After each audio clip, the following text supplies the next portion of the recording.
नमस्कार बालमित्रांनो, महिला प्रबोधन मंडळ नागपूरतर्फे आयोजित संस्कार कवच मालिकेअंतर्गत मी स्मिता खांजोडे. बायांनो, तुमची स्मिता आजी आपल्याला भारतातील महाराष्ट्राच्या संत कवयित्री गंगाबाई यांचा परिचय करून देत आहे. बालमित्रांनो, गाथा नवनाथांची ही दूरदर्शनवरील मालिका आपल्याला नक्कीच माहिती असणार.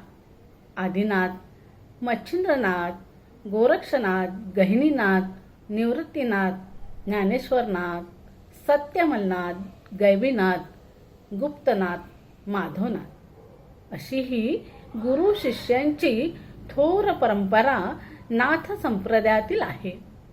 या नाथ परंपरेतील श्री गुप्तनाथ म्हणजेच संत कवयित्री गंगाबाई राशीनकर होय.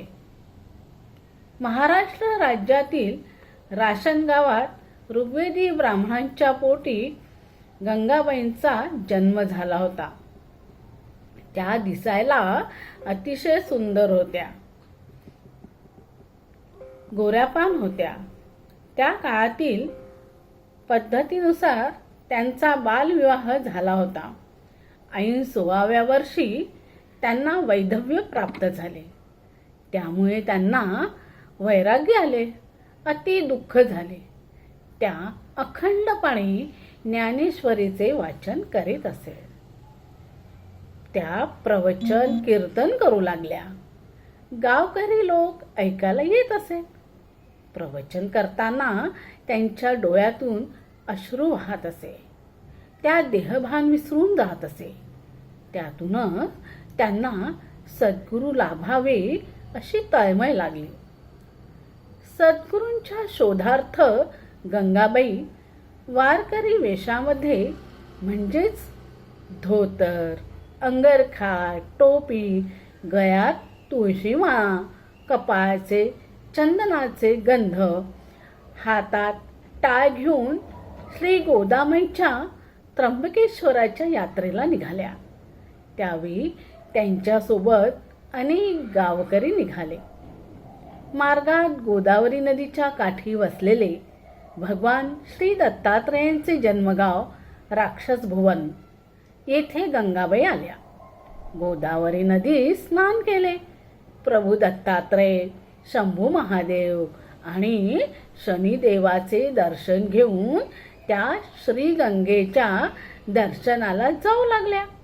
पुढे रस्त्यातच कडेला वटवृक्षाखाली थांबल्या असता त्यांच्या भक्तीवर प्रसन्न होऊन संत गैबीनाथ प्रगट झाले. गंगाबाईंची तळमळ बघून त्यांना दीक्षामंत्र दिला. सद्गुरू गैबीनाथांच्या कृपेने त्यांना ज्ञानप्राप्ती झाली. गंगाबाईंना श्री गुप्तनाथ हे नाव देऊन नाथ संप्रदायात त्यांचा समावेश केला. संत ज्ञानेश्वर यांच्या कालखंडानंतर इसवी सन 1687च्या पुढील काळात संत गंगाबाई झालेल्या होत्या असे संशोधकांचे मत आहे. नाथ संप्रदायामध्ये नवनाथ हे दैवत मानले जाते. तसेच गंगाबाई म्हणजेच श्री गुप्तनाथ यांना देखील दैवत मानले गेले आहे. श्री गुप्तनाथांचा शिष्य परिवार मोठा होता. त्यामध्ये उद्बोधनाथ, माधवनाथ, अद्वैतनाथ, शिवदीनाथ असे नानाविध संत त्यांचे शिष्य होते.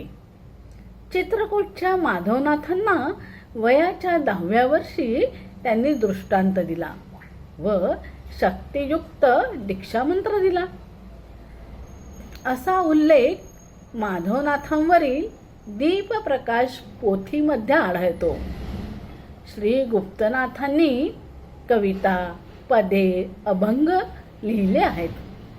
मानवाने देवाला कायम भ्यावे, त्याची म्हणजे देवाची भीती वाटावी असे, तसेच आपल्या अंगातील अहंकार सोडून द्यावा असे गुप्तनाथांना वाटत होते आणि म्हणून त्यांनी ते आपल्या अभंगात म्हटले आहे.